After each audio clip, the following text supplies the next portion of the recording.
warahmatullahi wabarakatuh. Halo everyone, kembali lagi di podcast Himagrotek Universitas Mataram. Perkenalkan, saya Dayang Nur Natasya yang akan memandu podcast kita pada kali ini. Nah, pada kali ini kita hadir bersama kakak owner dari Bokah Farm itu sendiri. Nah, di sini kita akan sedikit mengais tentang tema kita, yaitu sistem pertanian hidroponik. Nah, mungkin sebelumnya kakak bisa memperkenalkan diri dulu. Oke. Halo sahabat apa nih? Halo sahabat semua. Jadi perkenalkan, nama saya Maman, nama lengkap Maman Nurizal. Saya di sini selaku owner Bokah Farm. Oke. Nah, kita sudah perkenalan diri nih teman-teman. Mungkin kakak bisa ceritakan sebelum menjadi owner ini kakak atau sebelum menjadi owner ini apa sih yang memotivasi kakak sehingga bisa terjun di dunia pertanian ini? Oke. Ya. Jadi sebelum di Bokah Farm, sebelum terjun ke dunia pertanian, saya sebelumnya kerja di perusahaan kontraktor ya, perusahaan kontraktor. Jadi momennya itu ketika masa COVID. Ya, masa COVID itu memang di lingkungan saya pribadi yang di rumah ya, di Lombok Tengah itu banyak adik lah yang nggak kerja gitu kan. Nah, jadi saya pengen ada kegiatan gitu dari adik-adik ini. Kemudian salah satunya juga memang yang menjadi karena menjadi fokusnya, akhirnya carilah usaha apa yang pas gitu kan. Nah, cari di YouTube, contohnya ada tuh hidroponik gitu kan. Memang di YouTube itu menjanjikan hal-hal yang enak gitu kan. Oh, boleh nih. Akhirnya dicoba dengan adik-adik yang menganggur tadi, yang hilang pekerjaannya, kita berdayakan, kita ajarin gimana hidroponik. Kemudian setelah itu barulah terjun di dunia hidroponik karena hal yang menarik lah gitu ya, hal yang menarik, menanam sayuran menggunakan air bahan bakunya gitu. Oh, jadi kakak itu bukan lulusan dari pertanian ya, Kak? Betul, bukan lulusan pertanian. Karena memang lihat peluang usaha lah awalnya ya, peluang usaha yang dari YouTube yang sangat menggiurkan gitu. Terus latar belakang berdirinya Bokah Farm ini, Kak, kira-kira bagaimana? Atau kan seperti banyak yang kita tahu nih, banyak yang menanam dengan hidroponik tapi mereka itu tidak berhasil gitu. Nah, kira-kira inovasi apa dan teknologi apa sih yang digunakan oleh kakak sehingga bisa berhasil dalam sistem pertanian hidroponik itu sendiri? Oke, jadi kalau menurut saya ya pribadi, jadi yang namanya usaha itu jika ditekunin itu pasti, menurut saya pasti akan berhasil. Tapi kebanyakan memang orang tidak sabar dengan proses itu. Jadi dan saya pun yang namanya kita lihat hidroponik di YouTube kan, itu enaknya aja yang diperlihatkan. Tapi setelah saya jalani, bulan pertama panen berhasil ya kan, tapi bulan kedua itu gagal, bisa dibilang semua ya pelaku hidroponik. Bulan pertama, bulan kedua itu oke lah, bisa diterima, panennya bisa bagus. Cuman bulan ketiga, bulan keempat itu adalah ujian. Karena kenapa? Kita belum mengetahui ilmunya seperti apa. Jadi di bulan ketiga itu adalah proses di mana penyakit menghampiri ya kan. Kemudian artinya instalasi kita masih baru tuh. Nah, faktor kebersihan perlu kita perhatikan. Jadi banyaklah proses-proses yang memang harus kita lalui sebagai pengusaha baru. Jadi bulan pertama, bulan kedua senang ya, panennya bagus. Tapi bulan ketiga keempat pernah di titik juga yang saya mau berhenti aja gitu kan. Cuman karena memang modal udah banyak dikeluarin gitu kan, terus lihat adik-adik ada kerjaan gitu kan, jadi jangan dulu, coba kita pertahanin lagi, kita sabar dulu dengan ujian yang ada gitu kan. Tapi intinya itu tetap mencoba. Ketika gagal dicoba lagi sampai akhirnya saya bisa bertahan sampai saat ini. Jadi banyak kegagalan sih yang saya sudah hadepin gitu. Nah, nih Kak, kan tadi pada bulan ketiga dan keempat itu banyak tantangannya ya, Kak. Mulai dari terkenanya penyakit, terus hama gitu kan. Nah, terus gimana sih caranya kakak ini menangani masalah-masalah tersebut sehingga bisa berkembang seperti saat ini gitu. Oke, jadi masalah penyakit ya. Jadi masalah penyakit itu bisa kita dapat ilmunya ya dari kita berkumpul dengan orang-orang pelaku hidroponik sebelumnya gitu kan. Jadi kalau misalnya kita usaha, intinya itu kita bergaul dengan orang-orang yang pelaku yang sama. Jadi sehingga penyakit-penyakit yang ada itu ya kita bisa pelajari, kita bisa nanya gitu kan ke mereka-mereka. Jadi contoh kalau misalnya ada penyakit beladang gitu kan, hama belalang, kemudian penyakit-penyakit seperti busuk akar, busuk batang. Contoh kalau belalang gimana cara ngatasinnya supaya hidroponik kita ini yang bebas pestisida tadi bisa terjaga namanya, yaitu ketika nanya, oh ada ternyata pestisida nabati gitu kan yang memang pure organik, yaitu kita pakai juga ya. Jadi kemudian untuk busuk batang, kalau misalnya busuk batang, nah itu tadi cara penanganannya mungkin dari kebersihan ya, dari kebersihan instalasinya yang kotor. Nah itu sebulan sekali harusnya ya setiap panen kita bersihin agar terhindar dari penyakit-penyakit yang ada. Jadi intinya itu jaga kebersihan di instalasi, insya Allah lah penyakit-penyakitnya berkurang. Terus dari awal sampai sekarang ini tanaman apa aja sih yang sering kakak tanam gitu? Apa satu jenis tanaman aja atau bermacam-macam tanaman? Oke, jadi di Bokah Farm ini sebenarnya awal memang dulu kita nanam yang gampang-gampang ya. Jadi yang pasarnya itu sudah jelas, kemudian yang namanya kita pelaku usaha baru itu kan pasti yang ditahu banyak orang, ya kan. Contohnya apa? Selada, pakcoy, caisem itu awalnya. Cuman seiring berjalannya waktu, Bokah Farm harus meningkatkan kuantitas, kemudian meningkatkan produk-produknya yang harus banyak varian lah artinya. Jadi di Bokah Farm ini sekarang itu total sekitar 15 jenis sayuran yang ada. Ya, 15 jenis sayuran, kemudian kita pun ada organiknya, kemudian kita melihat karena memang peluang pasarnya yang besar, kemudian kita ada jual bibit-bibit polybag juga gitu. Berarti sudah banyak jenis tanaman ya Kak yang ditanam itu. Betul. Terus ini kan nih bermacam-macam jenis tanaman yang ditanam Kak.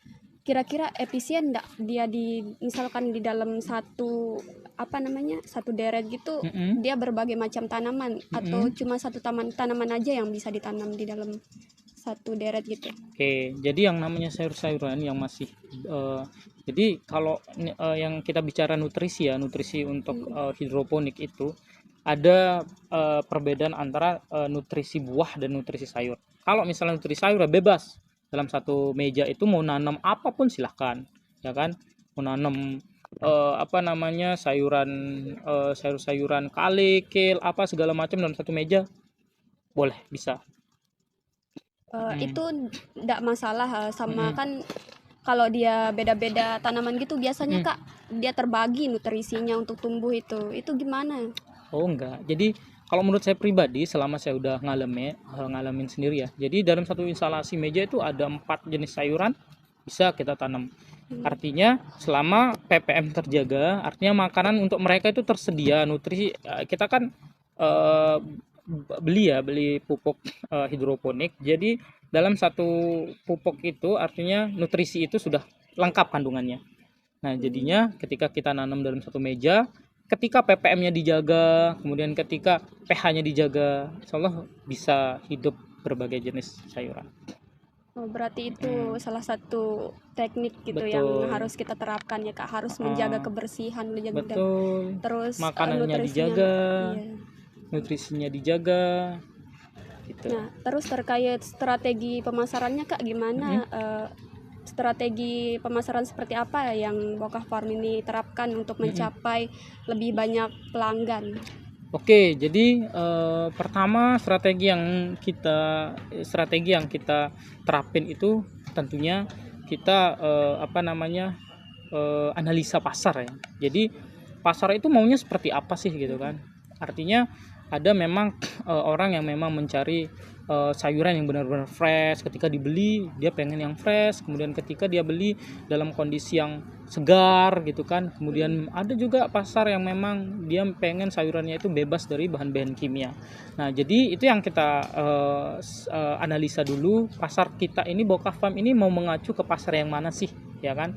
Apakah dia mau menyasar pasar menengah ke atas atau menengah ke bawah. Jadi untuk Boka Farm sendiri kita itu menyasar pasar yang menengah ke atas ya. Jadi orang yang memikirkan kebersihan, memikirkan kesegaran, memikirkan sayuran yang bebas dari pestisida. Kemudian yang pertama itu, yang kemudian kedua diferensiasi produk ya. Jadi apa sih yang membedakan produk kita ini dengan kompetitor yang lain ya kan? Nah, contohnya kita Boka Farm itu menjual label bebas dari pestisida, itu yang kami jual. Kemudian dari sisi organik pun ada kita sediain. Jadi kita membedakan diri dulu sama kompetitor yang lain. Apa sih yang membuat kita beda? Kemudian sayur-sayur varian banyak kita tanamin. Jadi orang ketika nanya, Mas ada ini enggak, ada ini enggak, ada ini enggak, nah akan lebih enak jika semua itu ada. Nah makanya kita sediain. Nah jadi kemudian dari sisi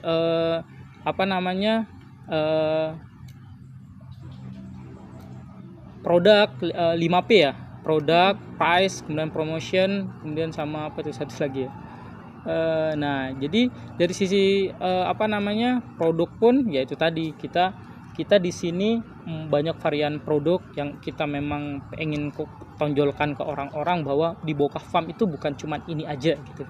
Jadi kita memang strateginya itu buat ketika orang cari ini ada gitu. Jadi sama kayak kita masuk supermarket, ketika misalnya misalnya kita datengin toko tapi tokonya yang misalnya kita cari 5 macam ya kan, ketika kita cari di toko itu hanya 3 aja, kita sudah merasa saya pengen di mana ya, di hypermart mungkin lebih lengkap. Nah gitu. Jadi hal-hal yang kayak gitu yang pengen kita timbulkan ke konsumen kita, bahwa apapun yang mereka cari di sini ada. Kemudian dengan mempertahankan image kita sebagai hidroponik, menjual sayuran hidroponik, kita itu juga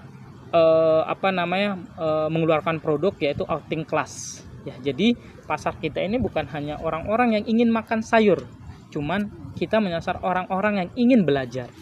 Ya, jadi kita dari tahapan SD, TK, SD, SMP, SMA ada. Jadi ketika mereka ingin mengenal sayur hidroponik itu seperti apa, mengenal sayuran organik itu seperti apa, kita sudah sediakan paket-paketnya. Dari paket kunjungan yang hanya berkunjung dan sedikit penjelasan, ada harganya. Kemudian paket yang misalnya, Kak saya mau paket yang adik-adik bisa menanam, contoh kalau organik apa aja, misalnya kalau mereka pilih sistem organik ya kita sediain polybag, kita sediain tanah suburnya, kita sediain peralatannya. Nah jadi semua itu kita sediain sehingga adik-adik itu bisa belajar tanpa membawa apapun dari rumah. Nah jadi kita kenalkan. Kemudian mau paket yang Kak boleh nggak adik-adik mereka ingin memanen sayur-sayuran, boleh, ada paketnya lagi. Jadi kita sediain keranjang buat mereka bawa pulang, silahkan nanti dipanen mana saja sayuran yang mau dibawa pulang. Itu berarti strategi pemasaran yang paling penting itu kita harus menentukan pasar mana dulu yang kita tuju. Betul. Terus apa yang dibutuhkan oleh pasar Betul. tersebut. Gitu. Terus selain itu kan selain memberikan strategi pasar itu juga bisa belajar di sini terkait penanaman hidroponik itu ya. Betul. Gitu. Nah terus seperti yang kami dengar nih, Boka Farm ini dia berada di bawah naungan Brida ya Kak. Nah gimana sih awal mula kerjasama itu terbentuk dan apa tujuan dari Boka Farm itu melakukan kerjasama dengan Brida? Oke, jadi dulu tahun 2001 kayaknya ya. Jadi memang dari Brida NTB itu lagi mencari tenan pada saat itu. Tenan artinya karena Badan Riset Inovasi Daerah mereka mencari pengusaha-pengusaha yang berinovasi lah. Nah jadi dengar info itu kemudian saya mencoba untuk mendaftarkan diri. Nah setelah berdaftar kemudian pada saat itu presentasi juga seperti apa sih produk kamu.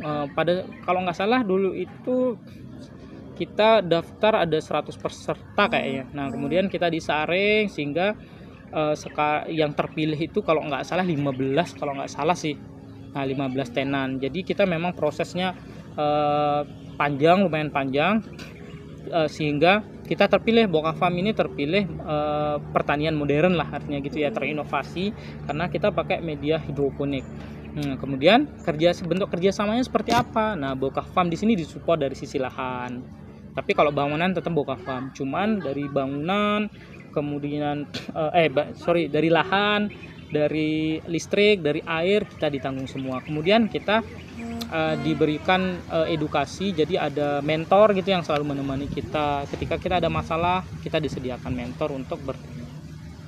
Berarti harus tes dulu ya, presentasi gitu. Betul, jadi nggak sembarangan. Jadi ada prosesnya.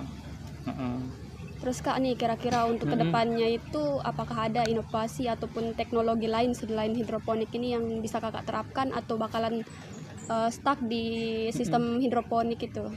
Oke, jadi yang namanya kita lagi berada di dunia usaha, kita nggak bisa hanya mengandalkan produk yang sudah ada ya. Jadi kedepannya pasti Boka Farm ketika ingin bertahan di dunia bisnis ini, di dunia pertanian ini ya tentu harus ada inovasi yang harus dikembangkan. Jadi baik itu mungkin dari peralatan, kita nggak tahu. Untuk yang sekarang perlengkapannya seperti ini aja gitu. Mungkin kedepannya ada blower lah, ada apa, intinya untuk mensupport produksi. Kemudian dari sisi produk apa, jadi contoh salah satu produk inovasi kita itu yaitu gimana kita mengeluarkan produk pakai menggunakan dus ya, seperti yang Hello Fresh ya kalau nggak salah. Nah, jadi kita coba untuk mengeluarkan produk seperti itu. Jadi kita pakai kardus, ada tentengannya, kita mengisi paket 50.000, ada sayuran-sayuran berbagai macam di sana kita isi. Itu salah satunya ya, kita tetap harus berinovasi lah. Ya, dari berinovasi baik itu membuat produk baru, bentuk outing class ini sebenarnya baru juga sih. Mungkin baru 1 bulan. Nah, jadinya itulah salah satu hal yang kita coba terus lakukan, berinovasi untuk menjaga atau mencari pelanggan baru. Ya, mungkin segitu saja ya Kak. Sebelum menutup podcast kita ini, mungkin Kakak bisa memberikan pesan maupun kesan untuk para akademisi pertanian khususnya maupun para petani, memberikan sedikit kata-kata motivasi gitu. Oke, siap. Jadi untuk akademisi mungkin ya. Jadi adik-adik itu mungkin lebih banyak berkunjung, kemudian program-programnya mungkin bekerja sama dengan pelaku usaha kayak kami ini, karena memang di usaha seperti kami ini kami butuh orang-orang yang berinovasi. Jadi dari sisi teori mungkin adik-adik menguasai, monggo kita kita realisasikan di kebun ini gitu kan. Jadi contoh misalnya dari teori kalian bisa membuat pupuk organik seperti apa, teori udah banyak, karena ayo kita aplikasikan bareng-bareng di sini. Nah, jadi kan saya ini bukan orang pertanian ya. Jadi tahu hidroponik ini sampai sekarang ini bisa bertahan ya karena pengalaman ya. Jadi pengalaman yang bisa yang membuat Boka Farm ini bertahan. Kemudian adik-adik inilah yang harapannya bisa memberikan wawasan, mungkin jika ada adik-adik PKL mungkin yang dari Unram gitu kan, ingin PKL di sini ya, harapannya adik-adik itu menawarkan hal-hal yang baru gitu ya. Jadi bukan PKL-nya itu hanya ngebantu-bantu ya, bukan ngebantu menanam ini, lebihnya itu pada dasarnya itu mereka menawarkan inovasi. Itu yang saya harapin sih. Jadi selama saya menerima adik-adik PKL ya kebanyakan seperti itu. Cuman harapannya lebih ke hal-hal yang membuat kalian itu penasaran, misalnya di teori akademisi kalian bertanya-tanya kalau di kuliahan, soalnya kan kalian tahu teori, cuman untuk prakteknya itu susah mungkin karena prasarana yang kurang.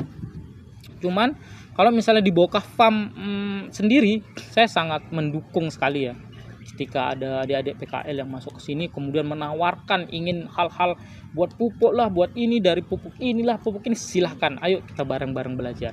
Jadi di sini saya murni juga belajar juga, di sini masih banyak ilmu yang saya harus pelajari gitu kan. Jadi harapannya itu saya dapat ilmunya itu dari adik-adik sekalian gitu. Jadi biar kita bisa mempraktekkan bersama di sini gitu. Baik, segitu saja teman-teman. Jadi kakak ini dia bukan dari kalangan pertanian, dia itu lulusan dari Ekonomi ya. manajemen ya. Jadi teruslah berinovasi dan belajar untuk mencapai kesuksesan. Satu lagi. Nah, kalau misalnya ada punya usaha juga, ketika nanti usahanya diterpa, ya istilahnya ujian lah gitu ya. Jangan sampai hal itu yang membuat langsung menyerah gitu. Jadi kita itu ya artinya orang mau hal yang bagus ya artinya harus melalui proses yang sakit dulu lah gitu kan, ibaratnya seperti itu. Sama kayak halnya kita ngejar cewek ya kan. Kalau kita ngejar cewek ya kita lihat pengorbanannya dulu. Kalau misalnya nggak ada pengorbanan ngapain saya terima, ibaratnya gitu kan cewek-cewek kan. Jadi kalau kita pun usaha sama, ya mau hasil yang enak ya harus ibaratnya kalau bahasanya itu ya harus berdarah dulu gitu kan, harus sakit-sakitnya dulu kita terima. Jadi ya nikmati proses itu sehingga nanti kedepannya kita akan pasti menemukan hal yang bagus lah ke depannya. Nah, demikian podcast kita pada hari ini. Terima kasih buat kakak yang sudah menyampaikan banyak-banyak materi, pesan-kesan untuk teman-teman khususnya pada akademisi pertanian dan kalangan pertanian lainnya. Sekian dari saya. Wassalamualaikum warahmatullahi wabarakatuh.